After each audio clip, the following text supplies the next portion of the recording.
من 1958 ل 1959 منين استرجع المغرب اقليم الطرفايه وبدا يشينقال ومشكل جيش التحرير، قيادات جيش التحرير.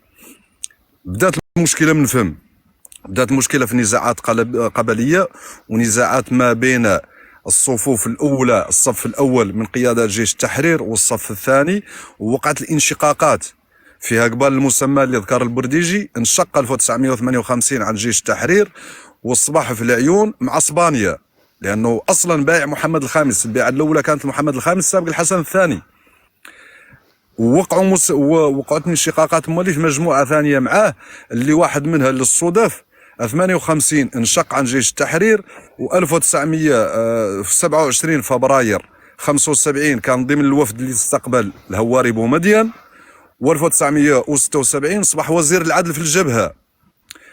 التراكمات من بين 58 حتى ل 73، هذه هي الحلقة المفقودة، وهذه هي الحلقة اللي خاصة توضح، وهذه هي الحلقة اللي خاصة تبين.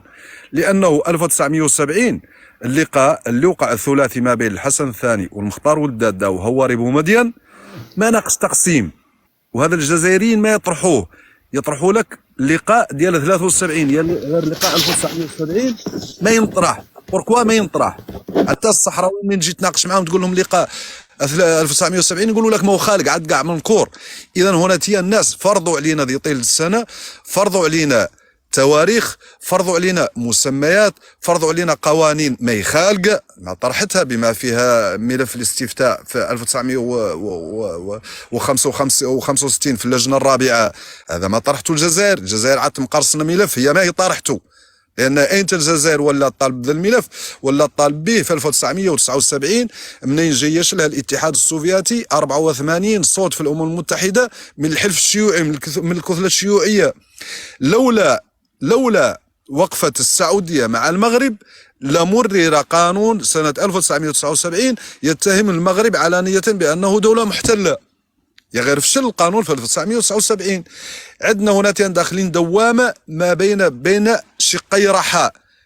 الى جينا نسكتوا تاريخ زور، الى جينا نسكتوا المعطيات زوره، الى جينا نسكتوا بعثت العنقاء من الرماد، بعثت رموز من العدم، وفرضت علينا رموز من العدم ما يخالقه، وحنا ذيك الرموز نعرفوها من وين مارقه، ونعرفوا وصلها ونعرفوا فصلها.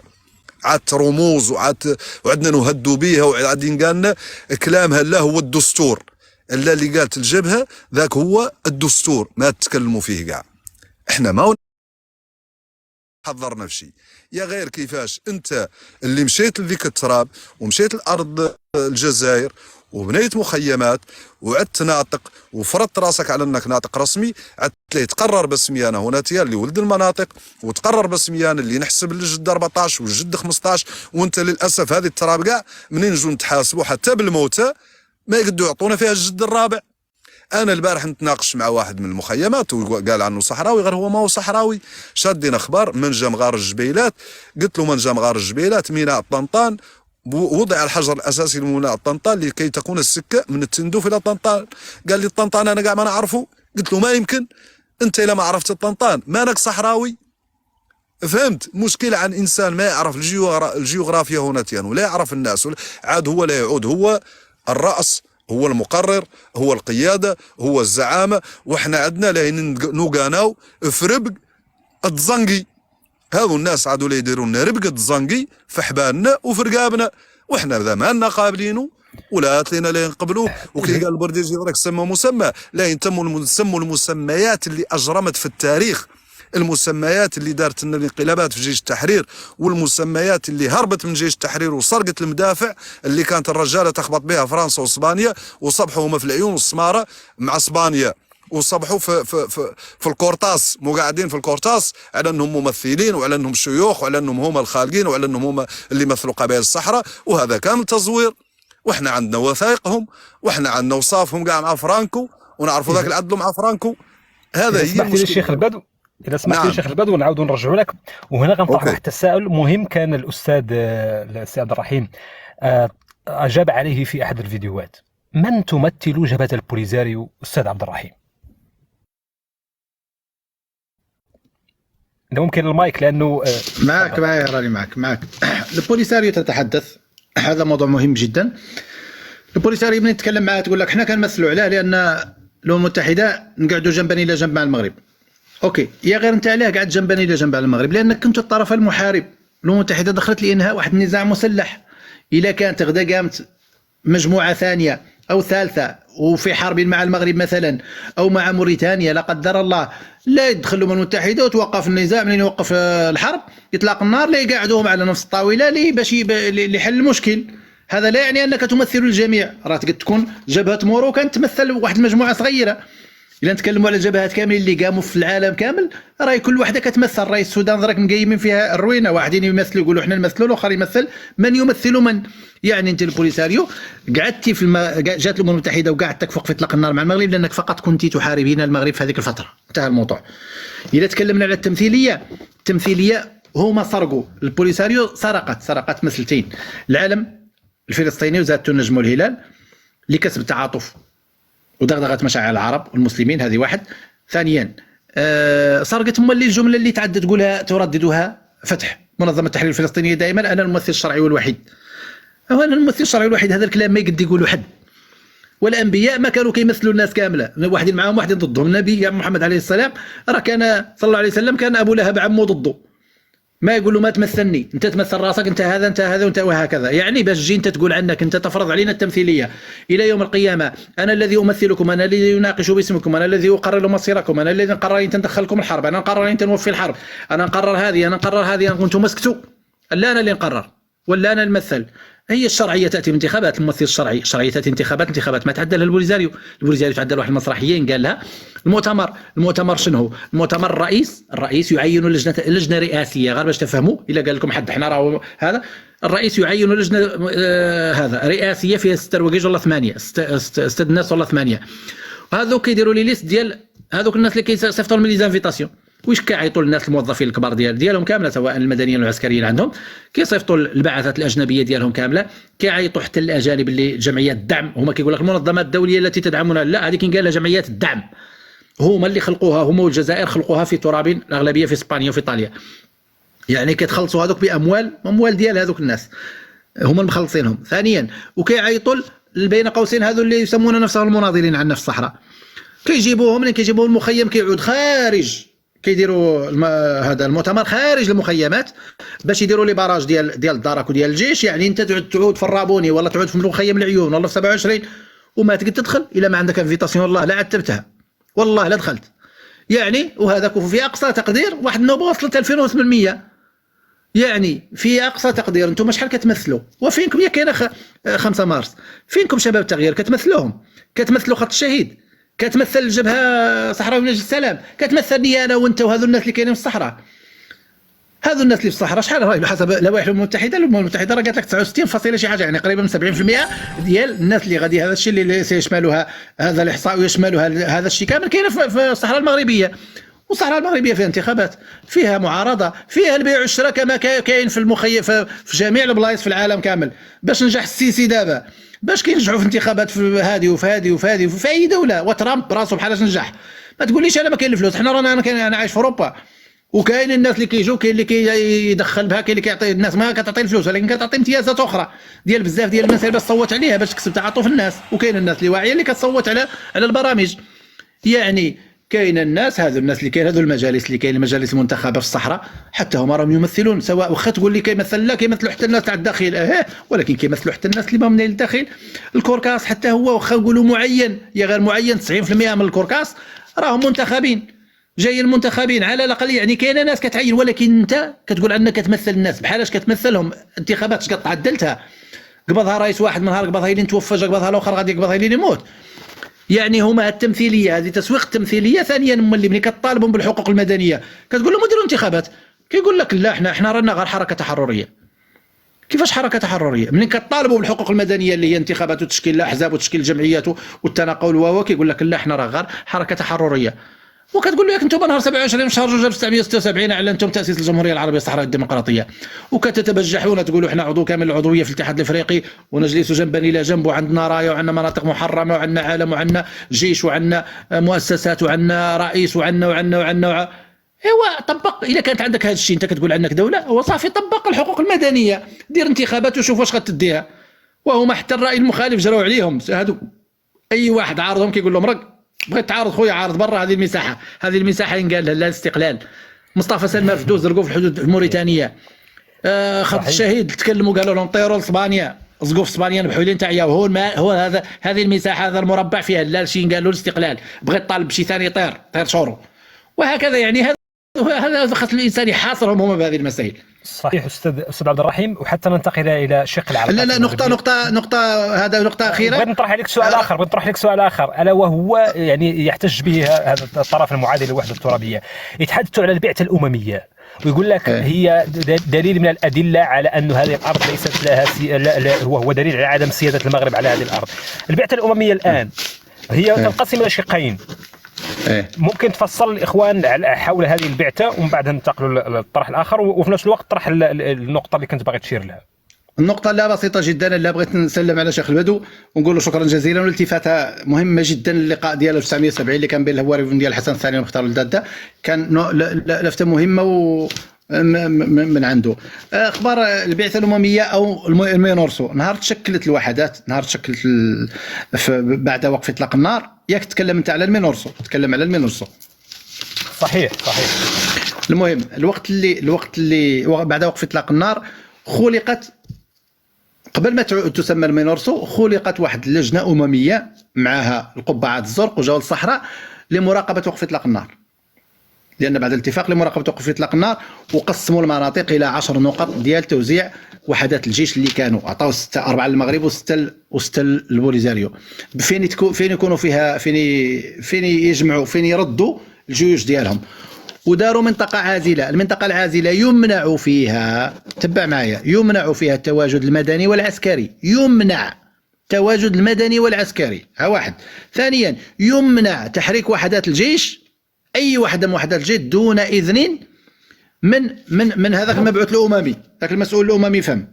وذاك الشيء علاش قام المغرب في اخبار بانكيمون، لان بانكيمون مشى مع وفد عسكري لابسين الزي العسكري ومشاو للمنطقه العازله، وطرا المشكل مع المغرب على حساب بانكيمون، لازمه ديال بانكيمون. وفمنين قالوا محمد السادس قال له بانك الملك المغربي، قال له انت راه غير موظف، انت امين العام للامم المتحده ولكن راه غير موظف، راه كنخلصوك من اموالنا حنا، راه حنا الدول المساهمه في الامم المتحده كتخلص الماندا ديالك، يعني ما تجيش تفرض علينا شروط خارج القانون الدولي. القانون الدولي كان القرار واضح ديال الامم المتحده وديال مجلس الامن ديال يمنع التواجد المدني والعسكري، ما تمشيش فم وتحضر فم يديروا احتفال عسكري في منطقه عازله.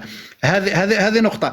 البعثه الامميه منين بدا مسلسل ديال الاستفتاء، كان هناك اتفاق في البدايه على الاستفتاء، وبذلك سميت المينورسو ديال الاستفتاء ديال عنهم غادي يديروا، هي المشرفه على تنظيم الاستفتاء ديال تقرير المصير اللي كانوا موافقين عليه الاطراف كامله، حتى خلق المشكل، حتى جا المشكل ديال اللي خلق ديال تحديد الهويه، من يحق له تصويت، هذو دخلوا هذو ولا دخلوا هذو، عادوا كاين واحد كينقبل بوه ويرتفض خوه. بحال نعطيك امثله، مثلا بيد الله يرتفض وكريغاوي ينقبل، ما هما خوت، ينقبل ولد الزروالي سفير البوليساريو في هذا لا بشرهم، سفير البوليساريو في المانيا، في حين يرتفض عمو بريكه الزروالي ويرتفض خالد الزروالي ويرتفض خوه بوه باطل محمد سالم الزروالي وخوته، فهمت؟ وهكذا الاسامي كثيره جدا، واحدين ينقبلوا في هذه ويرتفضوا في هذه. الناس صافي منين قام المشكل، يعني ما تلات الامم المتحده لم تعد هذيك المجموعه او هذه القوات الامميه ما تلاتش مكلفه بالاستفتاء، لان الاستفتاء صافي رفع من الطاوله، مشى مثلا كاين بشهاده الجميع، ما تلا حد كيناقشوا، حتى القرارات الامميه الاخيره ما تلات كتناقش كاع الموضوع، ولكن مازالوا لوقف اطلاق النار، مازالوا درك مهمتهم الوحيده اللي كاينه هي مراقبه وقف اطلاق النار فقط، واخا كانوا واحدين باغيين يدخلوا فيها مراقبه حقوق الانسان وفشلت الخطه. يعني وجود القوات الامميه، لان مازال المشكل قائم وممكن انه ترجع الحرب. راه كيف راك مازلنا كنشوفوا كاينين الهجمات، يعني هذا هو السبب، جواب عليهم مع انه وجود القوات الامميه ليس، واخا سميت المينورسو، واقول له ردك لما قبل تسميه المينورسو، قبل ما تسمى المينورسو اش كانت القوات الدوليه لمراقبه وقف اطلاق النار، وراهي رجعت لمهمتها الرئيسيه بعد وقف اطلاق النار. شكرا جزيلا سي عبد الرحيم، تحيه طيبه لك استاذ الكريم. الاخوه الكرام نرجع الان الى تفضل استاذ ابي طالب، انا كنت جايك. نتفاعل شوي مع الاخ عبد الدكتور. تفضل، قراتك انت البعثه الامميه. لا فقط المعلومات اللي تم تداول كثير معلومات. اخ دكتور، هل يمكن يعني ان تؤكد لي كيف من اين اتت هذه التسمية الممثل الوحيد والشرعي للشعب الصحراوي بالنسبة للبوليساريو؟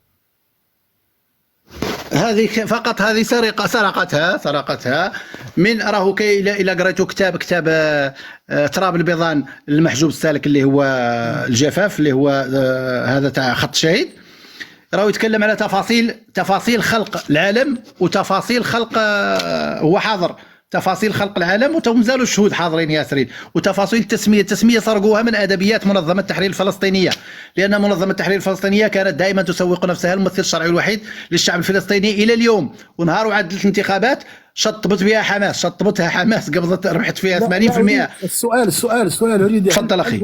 هل الامم المتحده وصفت بوليساريو بانها، واذا فعلت ذلك متى فعلت ذلك؟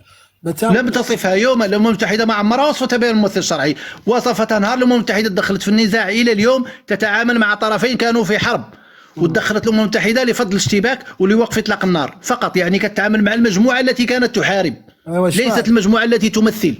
نعم شوف انا كنت اريد ربما يكون في معلومات اخرى لا لست متمكن منها، ولكن اقول لك ان هذه الكلمه الممثل الوحيد، واقولها بكل اسف، لأن أول مرة ترد هذه الكلمة في أوراق رسمية مع جبهة البوليساريو، ومع الأسف الشديد أقولها كما قلت بتمعض. قال أحمد بابا مسكة عندي عنه، أظن أحمد بابا مسكة هو اللي قال الكلمة. لا هو أتحدث من الناحية الوثائقية القانونية. لم توقيع هو مع الأسف الشديد هو اتفاقية الجزائر يوم 5 أغسطس 1979 الذي وقعته الجمهورية الإسلامية الموريتانية مع الأسف الشديد تحت نظام عسكري يعني جائر ولا يمثل الشعب الموريتاني. ذهبوا هناك إلى الجزائر وقاموا بتلك الاتفاقية والتي هي من إنشاء الجزائر، ومع الأسف الشديد أقول أنه في النقطة الثالثة كتبوا بالحرف الواحد أنه يعتبرون أن جبهة البوليساريو، وردت الكلمة كاتبين لهم لونيك et légitime représentant du peuple sahraoui.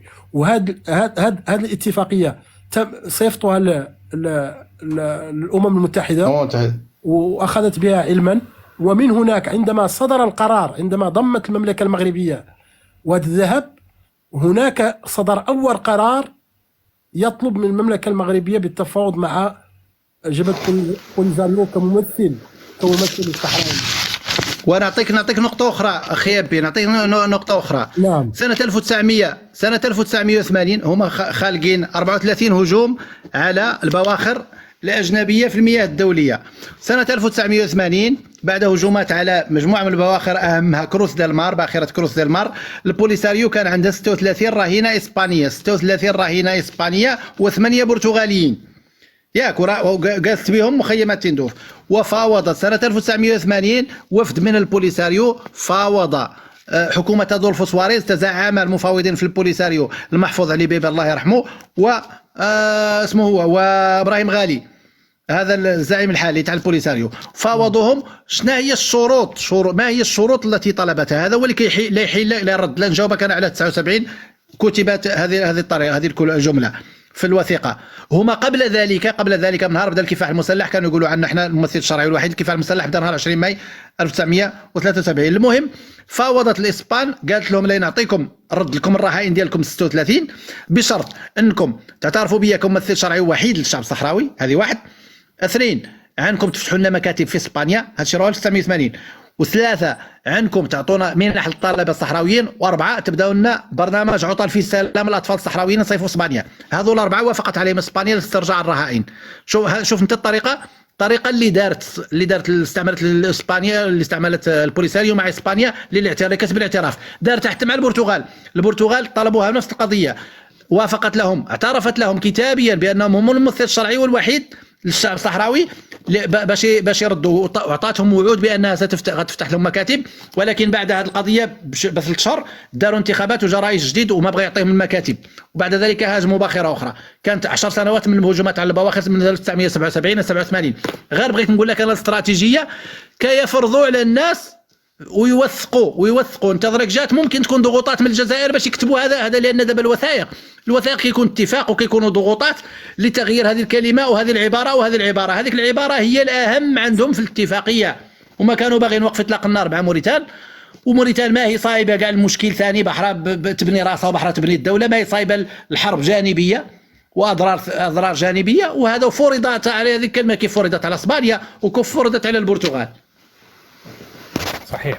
اذا اذا سمحتوا لي الاخوان ان حتى ننهي مع هذه النقطه، الاستاذ ابي طالب استشهد انه اول ورود لهذه الجمله على انه البوليزاريو الممثل الوحيد للشعب الصحراوي كما يسمونه ورد في اتفاقيه بين موريتانيا والجزائر، ووضعت هذه الجمله في هذه الاتفاقيه. لكن الاساسي على انه الامم المتحده او المنظمات الامميه لم تشر إلى أن هذه البوليزاريو هي الممثل الوحيد والرسمي وما إلى ذلك من تلك المصطلحات لما يسمونه بالشعب الصحراوي. فبالتالي أنا في اعتقادي ما دامت هذه الكلمة وردت، وأنت تعرف السياق التاريخي لما كان بعد ما حدث في موريتانيا، ويعني الصيرورة التاريخية لتوقيع تلك الاتفاقية مع الجزائر ومع ما يسمى الجمهورية الصحراوية الديمقراطية في ذلك الوقت، والأساسي أنها لم ترد في المقررات الأممية أو حتى في تقارير الأمم أو مجلس الأمن.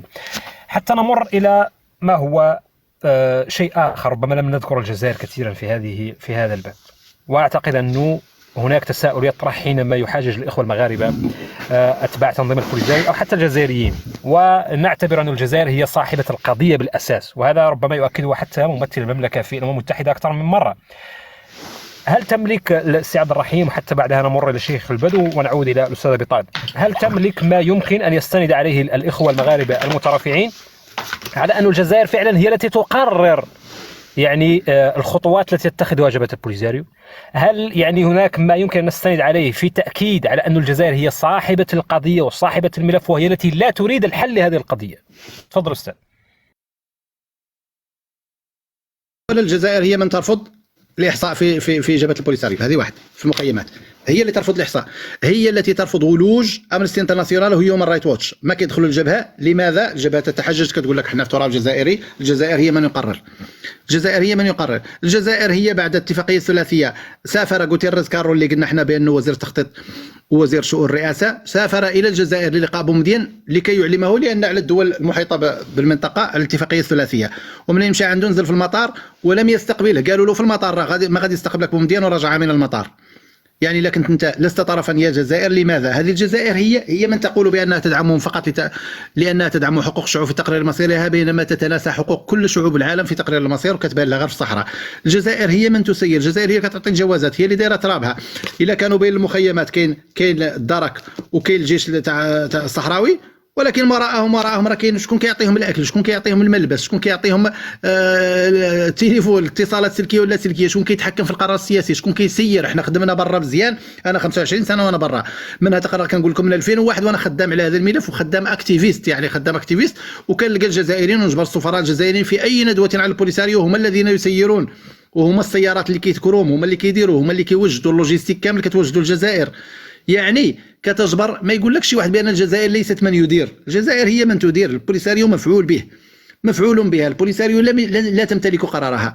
الوالي مصطفى السيد رحمه الله حتى هو براسه فاطن هذه القضيه، ولذلك كانوا بزاف ديال الاسباب، بزاف ديال الاراء تتكلم واخا ما عندنا عليها ادله، ولكن كيقولوا لانه كان ممكن كيقول لهم لا انا كندافع على الصحراويين، انا ما جيت ندافع على الجزائر او هو دراك جبروه هما من الناس اللي كتكلموا. ثانيا كيف قال الشيخ البدو قبيل، قال عن واحدين دراك يتحدثون على انهم صحراويين وعنهم يسيرون في البوليساريو، هذو الناس ما عمرهم شافوا الصحراء، ما قد شافوها لهم ولا باتهم، خالقين واحدين كانوا اوطور في هذو اللي واحدين اوطور في البوليساريو هما خلاقه اصلا في بشار ولا خلاقه في تندوف، وباتهم خلاقه في بشار وتندوف. ماذا يربطهم بالصحراء؟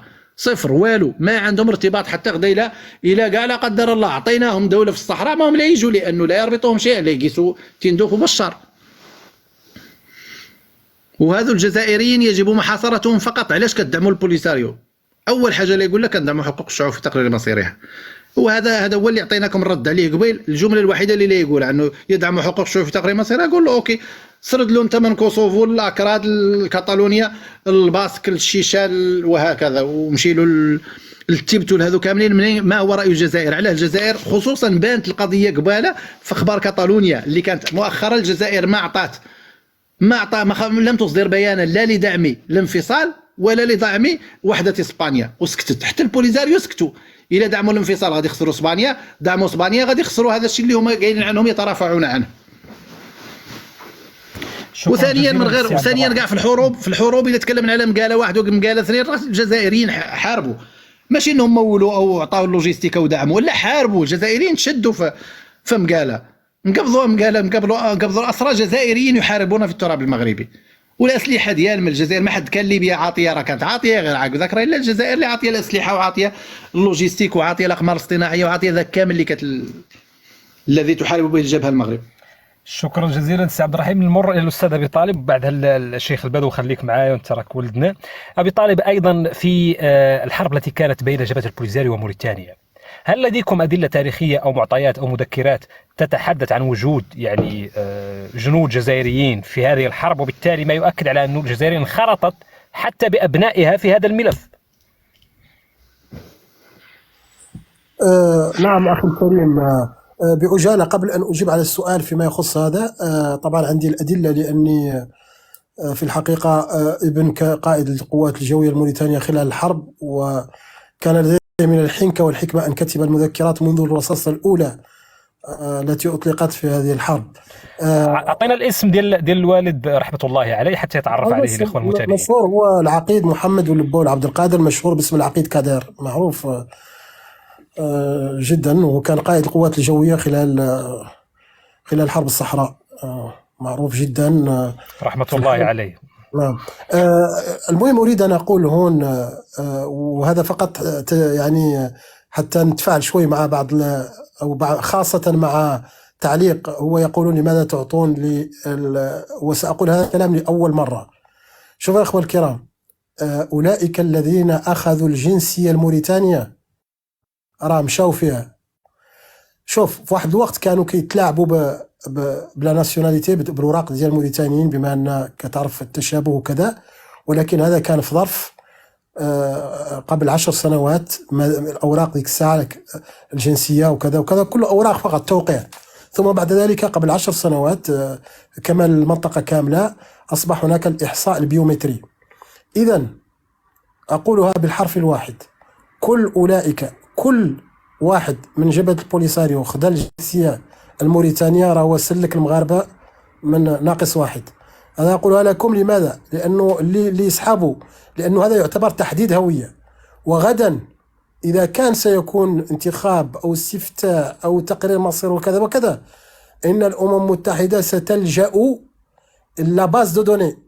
لا باز دو دوني، لا جيت باغي تصوت في الأقاليم الجنوبية المملكة المغربية ونحطوك في لا باز دو دوني اللي هي انترفاسي بين الدول المنطقة، خاصة الجزائر، المغرب، موريتانيا ومالي، غتطلع لنا انك موريتاني ما تقدرش تصوت، وبالتالي غنخليهم ياخذوا الجنسيه الموريتانيه ولا ياخذوا الجنسيه يعني الماليه ولا هذا. اذا هذا فقط تفاعل مع قضيه الجنسيه.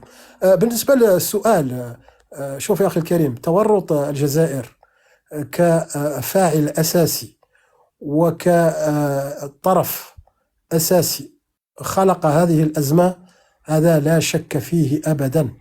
ويقول المختار الدادة رحمه الله، والذي يعني هو أحد يعني المعنيين المباشرين بهذه القضية، وتفككت على رأسه كما يقال، متفك على رأسه، قال بالحرف الواحد عندما يعني تطرق لهذه المرحلة، قال: أنا أعتقد في الأخير بعد كل هذا الزمن أن لو لم يكن الاختلاف بين الملك الحسن الثاني رحمه الله والرئيس بومدين لما كانت هذه قضية الصحراء.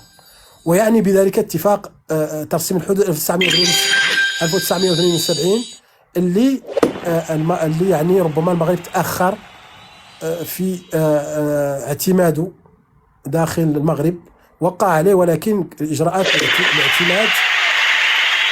الاعتماد تأخرت، واعتقد بومدين أن الملك المغربي يعني بحال اللي قلت دايرها به وما رضاش. وهذا قاله المختار الدادة، وقال أنه كان يعني يحس بذلك الغيظ داخل بومدين من هذه الناحية. إذن يعني بذلك مختار الدادة أن المشكل في أساسه مفتعل من الجزائر. والجزائر حتى شوف، من ناحية الحرب نحن عندنا الأدلة كاملة، ولكن الاعتراف هو سيد الأدلة. اجتماع مؤتمر جبهة البوليساريو في يناير 2023 عندما يخرج البشير مصطفى السيد، وأنا عندي التسجيل وبثيته يعني لأني كنت أتابع، وهذا موجود في كل مكان، عندما يقول سأصرح، يقول بهذه العبارة، هذا التصريح لأول مرة سأقومه، يقول إن السلاح الذي نحارب به المملكة المغربية وحتى آنذاك موريتانيا جئنا به من كل مكان، من الجزائر، من يوغوسلافيا، واشتريناه من ليبيا، الله يذكرهم بالخير كيف قال هو. ولكن قال هذا كامل، هذه الأسلحة تعتبر دبابيس ما دام ما عندهاش الذخيرة، وقال بالحرف الواحد، وهذا يعني بالنسبة لي انتهى الأمر للنقاش. هل الجزائر هي التي قال بالحرف الواحد كل الذخيرة التي نستعمل والتي استعملناها في هذه الحرب توفرها لنا الجزائر، نقطة إلى السطر، انتهى الأمر هنا. الآن بالنسبة للحرب التي نحن عشناها، أرجع أيضا إلى بداية الحرب في الاجتماع الذي جمع بين آخر اجتماع جمع بين مختار ودادة رحمه الله وأبو مجان رحمه الله في بشار، عندما أرسل له طائرته الخاصة يوم 10 من نوفمبر 1975، وجاءه قال له يبدو أنك خلاص ستوقع مع المغاربة اتفاقية مدريد كذا وكذا، وبدا يهدد فيه. قال له سبحان الله، واش انت اللي كتقول هذا الكلام؟ واش نسيتي كلامك؟ قال له 1970 في نواديبو، 1972 1973 74 في القمم العربية والإفريقية. نحن قال له وقعنا الذي وقعناه والذي اتفقنا عليه أمامك 1970 في نواديبو. قال له لا أنا ما، يا إما أن تتراجع عنه وإما غادي نسلح، هكذا قالوا غادي نسلح ولاد عمك وغادي يهاجموا عليك في كل